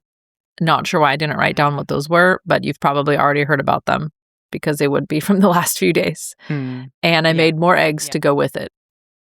Because this is also the time of year when eggs are starting to happen again. And so we're getting a lot of eggs in the door. Like 20 a day. Okay, for dinner, there was, I took out the leftover pork soup. I did not serve that at lunchtime. So I took out the leftover pork soup. I added more broth to it because it kind of thickened a bit. And then I put in more meatballs because you can always have more meatballs. So I had not cooked all of the meatball batter. I don't know what you call it. Yeah. And I just added more in as I cooked it. I don't know. Mix. That was our astoundingly exotic Thursday. Simple. How was your Friday? Simple. Okay, Friday. First breakfast was porridge again. This time it was fermented overnight with a tiny bit of milk kefir in it. I had salt on it and then seeds, sesame this time, which I like to toast. I can't remember if they were toasted this time. Sometimes I don't get around to it. Sunflower and linseed, olive oil and 2 teaspoons of collagen all mixed in. Simple first breakfast. Again, that would have been done in the Instant Pot and the boys would have had very, very similar things, maybe slightly different topping. They tend to pour milk kefir on their porridge afterwards, and eat it to make it really creamy. My second breakfast was leftover porridge from that porridge making session. You sound like me. More sunflower seeds. And half a teaspoon of miso. Sometimes I have a tiny bit of miso. And I think I can balance my histamine. If I haven't had bacon or something else that day, then I allow myself a little bit of miso, which I love, with olive oil. Lunch was frozen wild salmon. We really don't eat. I know. We really don't eat much fish, and because I can't find a source of it here that I'm happy with. But we do buy wild salmon that's frozen, because I love the taste of it, and because I think that it's a really good fish to include in my diet every now and again. So I had that. The boys didn't have salmon. I can't remember what they had. Maybe some kind of leftover or something else. And then kale from the garden, which was amazing because we don't have a garden basically, but Amelia, the garlic salt lady, brought a kale plant over a year and a bit ago, and we planted it in the garden of our own house, our old house back then. And when we moved, I was like, well, there's this plant. Can we take it? And so we found a pot and we just got some soil and we put it in the pot and we brought it here. It was like one of the only plants we brought. And I put it in the patio at the back and it's been giving us kale. Not as much as we eat, obviously, but still some. Yeah. So I went out and got some of the kale off the plant, which is still going now. We're recording, nearly May, and it's growing back. So it felt really nice to have our own kale. Yum. Carrot salad with that. And then rice, again, Nicole's rice, which was still going, cooked in chicken meat stock. Supper that day was homemade gluten-free sourdough bread, because I hadn't had it for lunch, so I had it for supper, spread with butter, 2 soft-boiled eggs on the top, and a large green salad. The green salad comes from the market, from our vegetable lady called Roz. And that was Friday. Perfect. Okay. Guess how my Friday started. Shall I say I could actually do yours? I reckon you had pancakes for breakfast on Friday, possibly some eggs, maybe some kraut, and a tea with cream. You know me, Alison. You just know me. Yeah. There was also jam for anybody who wanted it. So let's not forget that. And lunch was the same. Okay, but before I trod my meals too far under the table, allow me to say they are exquisite. It is not hard to eat. Exactly. That's the point, isn't it? It is not hard to eat repetitive food when it is literally the top of the line. The eggs were gathered that day. The lard was raised here. The jam was picked in our own wild berry fields and made here at home. And it's not insanely sweet. Sometimes we put honey in it, although now Katie's got me thinking I shouldn't be heating honey. And sometimes we put sugar in it. Sometimes you do pectin, sometimes we don't. It's not really always very precise. Sometimes I put lemon juice in it. Sometimes I put lime juice in it. But we just end up with a range of these delicious jams. And when you open them, you literally feel like you're standing outside picking the berries again. And so everything is, I could serve this to anybody and it would be top of the line meal, although it is simple and it is repetitive. But it's not hard to do when it's really good. And dinner is, again, not that creative, but I have to say, I remember this week, every time we sat down to eat, I thought, this has got to be the best meal I have ever made. And yet, you see how boring and repetitive they are. But again, it was all just exploding with flavor. And it was, I mean, everything that you're hearing was, except the corn and the tortillas, was raised like within 2 miles or a few miles of our house. So blue tortillas, with the very last of my blue tortilla or blue corn flour from Hacienda. Okay. Taco beans that I had canned, chorizo that we made ourselves, shredded Swiss and Gouda from our friend's dairy, and salsa that I made using the very last of our jarred tomatoes, some of the fresh cilantro, some stored garlic, frozen jalapenos from this just adorable little farm down the road. I bought all their jalapenos in the summer and just shoved the bag in the freezer. Salt, cumin, and cayenne pepper, which is a pepper that our friends grew. They smoked the peppers, they dried the peppers, and they ground the peppers, and then they gave me a container of it. Delicious. So, I mean, nobody was complaining. Nobody was complaining, even though it came over and over again, the same thing. All right, and we're almost to the end of the week, Allison. Let's see what happens in our weekend and how crazy we get. What did you do for Saturday? Saturday, first breakfast was porridge cooked in oat milk. So I would have done that separately for me because the boys generally don't have that. Sometimes I just like to put oat milk in my porridge. Makes it a little bit a different flavour. Does Rob creamier. do? You 2 said teaspoons he does cheese. of collagen. Does he do? Yeah. And he does the kefir. You said he pours that on his porridge, so him and Gabe can both. Okay. Yeah. Yeah, they have different things in the porridge that I don't. Mainly the milk kefir, but sometimes they have fruit as well. Gabriel was obsessed with porridge with miso, so he'll stir miso into his porridge if you give him the opportunity to get some miso. 2 teaspoons of collagen in the porridge, and then sunflower, sesame, and linseeds. Second breakfast was a large piece of homemade oat cake spread with butter and a handful of soaked walnuts. Lunch was pork liver pate, which I remember I made after we got home from the market that day because I found pork liver at the market from Albert. That had pork liver, onions, mushrooms, bacon. And I had that with homemade gluten-free sourdough spread with lard and steamed cauliflower on the side, which was delicious. Supper was, sourdough bread's not there because I had it for lunch, isn't it? 2 hard-boiled eggs. Sometimes I soft-boil eggs, sometimes I hard-boil them. Those were hard-boiled. A green salad, carrot salad, and then some sprouts. I started some sprouts when I got back from Nicole's, and they've made it by Saturday. Fiona, who's a podcast listener who lives quite close, donated me or gave me a seed sprouter. I used to have one when I was eating raw because I was a sprouting fan then, but I melted it by mistake. It was a victim of having a tiny kitchen, because I've got all these things and I've always had tiny kitchens. And I remember in our flat in Empoli, which is in Tuscany when we lived there, I picked up the sprouter and I put it on a ring of the electric hob because there was no other space for it. And then unfortunately later on in the day, I turned the wrong knob on the hob and then I melted it. So you threw the dehydrator down the stairs, with a knife. You torched your seed sprouter. What else are you doing, Allison? This is what happens in our house. I have to say, I didn't throw the dehydrator down the stairs. Gabriel did, but I did melt. As children sprouter. do. Exactly. Yeah. As Alison does, I melted the seed sprouter. So thank you to Fiona for giving me a new one. And I sprouted broccoli, alfalfa, red clover, and sunflower seeds together.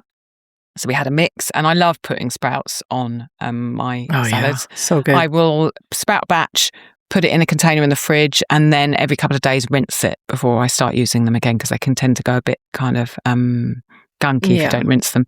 And then we had roasted vegetables, which we do at least once a week while the roasted vegetables are around. We had pumpkin, celeriac, parsnip, and we put tallow on it. And the tallow is hard when it comes out of the fridge, so we have to stir it like 20 minutes in because then it's melted. And I always put lots of different spices and herbs depending on my mood. I noted what I used that day. I used ground clove, anise because I had no anise for ages, and then when I went to see Nicole in Italy, I saw anise in the health food store. So I got some anise.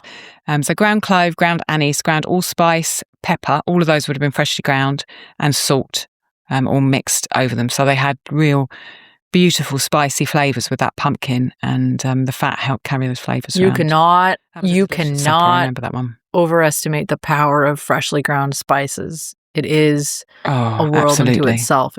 It just puts pre-ground in the shade. When I put the anise seeds in the grinder and then opened it and smelt them, I was you're in heaven. Oh my gosh, this might be overtaking Nigella as my favourite spice now. We won't tell her. I was completely in love with it. And for about a week, I put anise on everything, literally on everything. Butter, anise, sausages, anise. Yeah, I just put it on everything. Okay, now I'm going to tell you something weird, Alison. Saturday and Sunday were at the bottom of the piece of paper, and somehow they got lost. So I wrote down what we had this last Saturday and Sunday. So we're kind of jumping forward in time, which was not my intention, but I also didn't want to leave the days empty. So, but you can still guess what I had for breakfast. Pancakes. Okay, you're there. Yes, I put there was a variation on this pancake in that I put butter on it, which is extremely exquisite and sacred right now, because if we're not buying things, then the butter is slowly dwindling down. So I'm kind of saving the butter for the most precious things. But since I had got some out to make cookies, there was a little tiny bit left over for the pancake. And it was like exquisite. And I just read Jane Eyre, where she talked about how they had their bread with really thinly scraped butter over it, and she said, "Oh, it was such a treat." And I was like, "I get you, Jane. I feel this." Yeah. I made the pancakes with lard that was from a batch I had burned. And we did talk about this in the fats episode. If you burn fat, it does leave a flavor in it, but I wasn't willing to throw it all away. So what I do is I put it in things and I just obscure it with spices. So I made pancake mix and I put spices in it. And then there was jam, coffee, honey, cream, the usual suspects. Lunch was absolutely incredible. It was duck salad. So we raised ducks, we butchered ducks, and then I cooked the ducks and shredded the meat off. And then our friends own a little catering place in town that does not use soy, does not use any sugar, does not use gluten, does not use seed oils, and operates under all sustainable premises. So, gosh, good on them. It's an amazing little store, and she has a refrigerator inside where you can go in and buy, little things that they make in-house for their catering, but then they, have enough that they put on the shelf. I see. She's never had this before, but she had mayonnaise, and so that was actually part of what inspired me to make the duck salad, because I brought the mayonnaise home, and in my head I was like, I already know what I'm doing with this.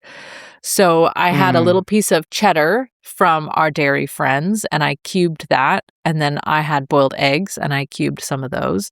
And then I made a sauce with mayonnaise, the mustard, a red wine vinegar, some salt, and a little bit of Megan's ranch dressing. So Megan is our resident garlic farmer, and she makes amazing herb mixes you can buy online. So I'll put a link to that in the show notes. And then I had made kamut rolls for the kids, and I had made the gluten-free flatbread dough that I talked about earlier, but I was too tired to make one for myself. So I just had the duck salad. Yeah, I know that. And then as a snack that day, I had made a batch of browned butter oatmeal cookies. And I decided... so that's why you had the butter Yeah, out. exactly. Okay. I decided to put this recipe in the menu booklet because it is really tasty, and it is sweet, Alison. I'm sorry to tell you. But as molasses in it, I had actually been making it because I wanted to bring something to a friend who just had a baby. So I wanted to make something with a lot of oatmeal. I wanted to make something with sweet. I wanted to make something with like molasses, high in minerals and salt and all those things. So that was where those came from. And then for dinner, it was just simple kamut rolls and jam, boiled eggs, and milk, like in cups. So very, very simple. All right. We're at the end, Allison. We're at the end. How was your Sunday? Yeah, Sunday. My first breakfast was Gertie milk, which of course everyone knows what it is, don't they? Most people do, Allison. Oh, sorry, wrong century. No, none of us know what that is. Yeah. Well, if you're in Discord, they might know what it is. And if you lived in Cornwall, if you lived in Cornwall in the 1800s, you know what it was. It's a milk thickened with malted naked oats. So it's going in my book, and I'm writing about it in my book. I found out about it from a lady called Harriet Gendall. It's written about in a book called Folk Stories of West Cornwall by William Bottrell. And I basically sprouted naked oats and then toasted them and then ground them and then used them to thicken a milk in a saucepan warm. I used a nut milk that we'd made because I prefer goatee milk with nut milk, not oat milk. And I had that with half a venison sausage. I think the goatee milk was quite a lot of it, so that's why I only had half the venison sausage. My second breakfast was the other half of the venison sausage, simple. And 3 oat cakes drizzled with olive oil. Lunch was a minestrone-style soup. In it was venison hearts that I got from the market game stall, stewing beef that I got from my farmer, Albert, onions, leeks, butternut squash, kale, chicken meat stock, and canned tomatoes. I absolutely love making a minestrone soup and putting in whatever vegetables I have. I really like it with butternut squash in or, with pumpkin in. And all the boys love it. Sometimes I just put ground meat in. It's not always stewing beef. Just absolutely delicious. I had that with homemade gluten-free sourdough bread with lard on it. Then supper was a large salad, which I mixed in some leftover of the roasted vegetables that we'd done the day before. Also in there was greens, the carrot salad all mixed up, sprouts, mixed that all up. And then I topped it with 1 hard-boiled egg, some cold-pressed rapeseed oil and a tiny drizzle of vinegar. Do you chop up that egg when you put it on or slice it or? Usually half it, just half very it. Very fancy. And then put salt on the top. Okay. Very nice. Well, How about you? Sunday, we have broken the pancake trend. No pancakes on Sunday. You run out of pancake flour. No, I ran out of time. I can't do pancakes that fast on Sunday. It was sausage and scrambled eggs, which I made in pans in the kitchen, and people could just go in and take some between, taking turns using the bathroom to get dressed and whatnot. And then I made coffee with milk, and then I just got some collagen, trying to take a cue from you. And so I had whipped some of that collagen I warmed the milk. And then I put it into coffee. So it was kind of like coffee, collagen, milk mixture. And then dinner when we got back from services was I took out a bunch of stew beef and I cooked, so I kind of toasted the beef in the pan and then I put in lamb broth and duck broth. I made a paste of fresh parsley, lemon juice, and garlic. And then I served that stew with the leftover kamut rolls. And there's a bakery that just opened in town, like 2 doors down from our church, called Millet Bakery. And it is a gluten-free bakery. And I thought, I better show my support. And I got a bag of bagels there. And so I had a bagel with... What were they like? So delicious. Unbelievable. Because I made gluten-free bagels, as you know, when I went to see Nicole from Aaron Go Yoga's book, and absolutely delicious. And I want to make them again for my birthday, which is coming up soon. So fingers crossed we can do that. The exciting thing about the bakery is I have no problem with baking things, but it's fun knowing that there's a place where I could buy something if I really wanted to. Definitely. Yeah. I would like one of those. Yeah. So there's our week, Allison. It's interesting seeing the flow of the food and how repetitively things come up for both of us. And, like the sourdough bread is going to make an appearance every day, and the carrot salad, or in my case, the pancakes, the eggs will make, both of us had eggs, I think, every day. So. Yeah, I have eggs most evenings, literally. I mean, that's my evening. I'm going to have eggs tonight with gluten-free sourdough tonight, and the carrot salad that's in the fridge. It's still the same, Yeah. And it's it's familiar and comforting in many ways, having those things.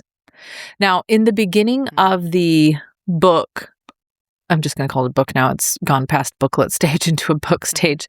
In the beginning of the Treasury of Ancestral Menus, where you can see, Allison, your menu is written out, mine is written out, not with all the annotations that we just gave, but are our menus and the ones that were sent in. In the beginning of the book, I wrote a short introduction, just trying to articulate why it was so important to me to hear what people were eating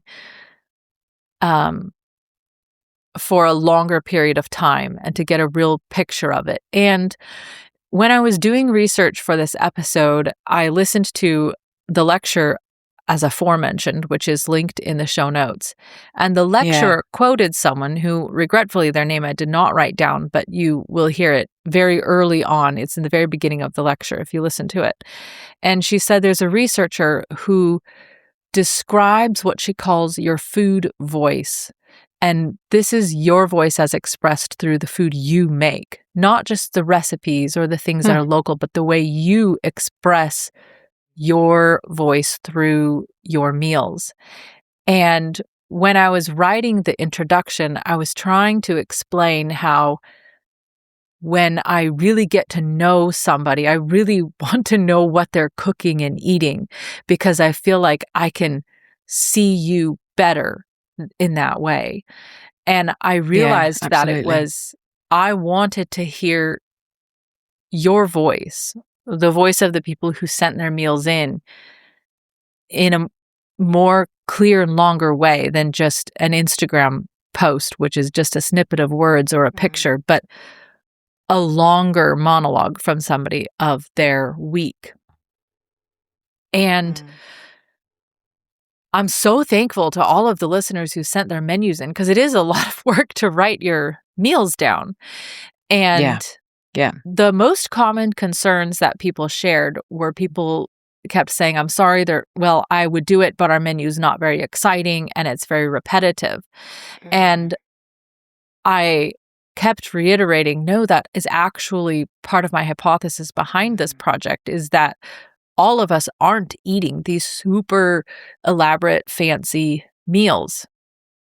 Our daily meals are much simpler than what I think some people have in mind for what people eat. And collectively looking at all of these menus, they are beautiful. I can see why when we got together last summer for a camp out with a bunch of listeners, the food was outstanding, because these were the people who were cooking and bringing food. Like I said in the beginning, this treasury is like 50 pages long. So there's recipes and some extra content in there. But the other concern that almost everybody said was that the week they were recording, they were in some unusual life circumstances. So for instance, you said, I just came back from a trip, so it's not really showing how I have frozen food. I said, this is an extremely busy week for us. We barely even came inside to eat. Hannah sent in a recipe or a menu, and she said we were traveling back starting in the beginning of the menu. You know, people had all kinds of things going on. Lizzie just had a grandbaby born, so she's been traveling and supporting with that. So just everybody had something going on. And my conclusion was, it's always unusual. There's always going to be something absolutely disrupting what maybe mentally we think is our more specific routine. But by documenting it, we're able to get a better picture of the things that are important to us that pop up anyways. Like for you, carrot salad was coming up no matter what. Presumably Rob knew that and he was buying carrots even if he maybe didn't know what else, what designs you had in mind. Absolutely. For me, even though I was saying there's no vegetation, there's nothing that we weren't growing anything and there was nothing that we could purchase.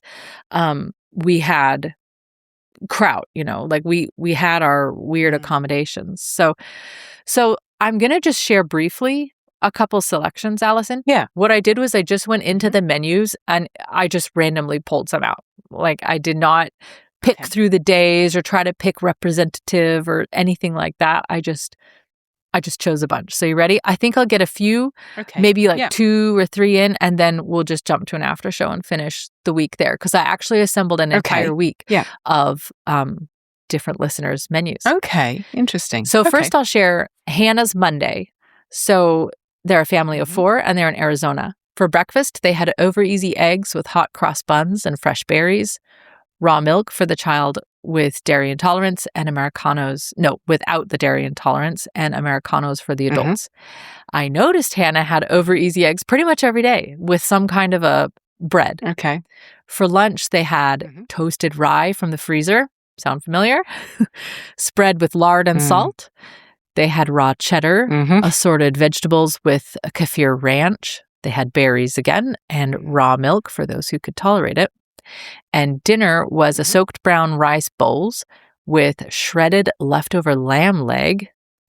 I think this was right after Easter. Roasted carrots and beets, sautéed beet greens, gravy made from the stock of the cooked lamb, and sauerkraut, and they drank kombucha. That sounds really good. That whole menu sounds amazing. I am happy to visit anytime. Bridget. Yeah, this is what I feel like with this.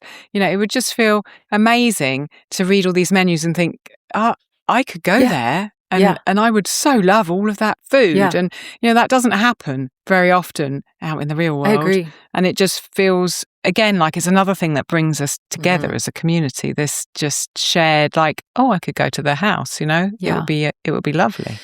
Yeah, if we think of food voices, then of course you and I don't have to talk about voice for very long before we start thinking of the choir and harmony and how some voices can blend together quite well. And I felt like reading this when I put together this menu assembled from a mosaic of different people's days. It didn't look incongruous. There was no sudden leaps to, highly processed foods. And I did tell people, if you're using processed foods, I want to know. Like, that's fine. I would actually love it if somebody wanted to send in a menu of me during the transitioning period, because we need more of that as examples. And there was some consciousness. I think some people felt like they didn't want to send in their recipe or their list because it might not look like the ideal. But that's exactly what people need to see. So if somebody is wanting to send in their, transition, I mean, if I had been recording recipes or my meals for years, it would be really fascinating to go back and see how it shifted, first from grocery store, more traditional, into, more purchased, better perhaps options of things, and then gradually more and more homemade. And then from there, gradually more and more homegrown. We had 2 Bridgets sending in menus. So we have a Bridget T and a Bridget D. So this Tuesday is from Bridget T, who is in Washington State, and she actually has come out to the farm before. Family of 3. She started the day with sourdough French toast and chicken breakfast sausage. Yum. And then lunch was a skillet pizza, sourdough discard poured directly in the cast iron, cooked on both sides, then topped with marinara, ground beef, green peppers, pineapple, cheddar cheese, and broiled until gooey. Yes, please. What a great idea. Right on the stove. And then dinner was tuna or sardine sandwiches on sourdough bread. There was tomato soup, which was sautéed onion, a jar of diced tomatoes, blend and add a pinch of sugar and salt to taste, and seaweed on the side. Yeah, you don't hear that every day. I like that she put the seaweed with the seafood.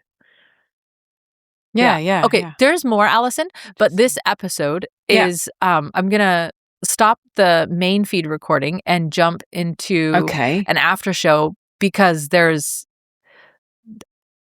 is just so wonderful to read. So if you're listening and you want to share your food voice, I do want to hear menus from people, and the whole week is important, I think, because I could show you a day or a meal and give you just a taste, but I think the week it's a more full story. And I mean, in reality, seeing a year is going to give a real shape, but that's That's a lot. Don't ask me to do it for a year, please. I can't. But a week is enough. So you're going to carry on in the after show with a Wednesday, Thursday, Friday, Saturday, Sunday of different each from people's different meals. families. Wow. Okay. And if people want to send you in their meals, their week, should they just send it to our email? Yeah. Where do you want it to go? They can just send it to the podcast email. Is that linked in the show notes in any way? It's info@ancestralkitchenpodcast.com. Perfect. All right. Okay. Well, Alison, it was good. Thank you ever so much for all you've done to pull this together. This has been an amazing learning experience and so inspirational to me, reading these menus and thinking, you know what, that is simple, and I do have that around me, and I can do that. And maybe I'm overthinking some things. It's just the inspiring things, it feels like just hearing someone else's menu. And I'm sure that listeners have felt this through the episode. You just think, I could do that. Yeah. Oh, yeah, that's simple. Yeah. Oh, yeah. And it just gives you little ideas, which is nice. Yeah, which can be hard to get. Yeah, really when worthy. Everybody else is eating, you're like, I don't know, I couldn't really do that. So it is. Yeah. Well, thank you, Alison, for sharing your meals with us all. And I'll see you in the after show. Thank you. Yeah, will do.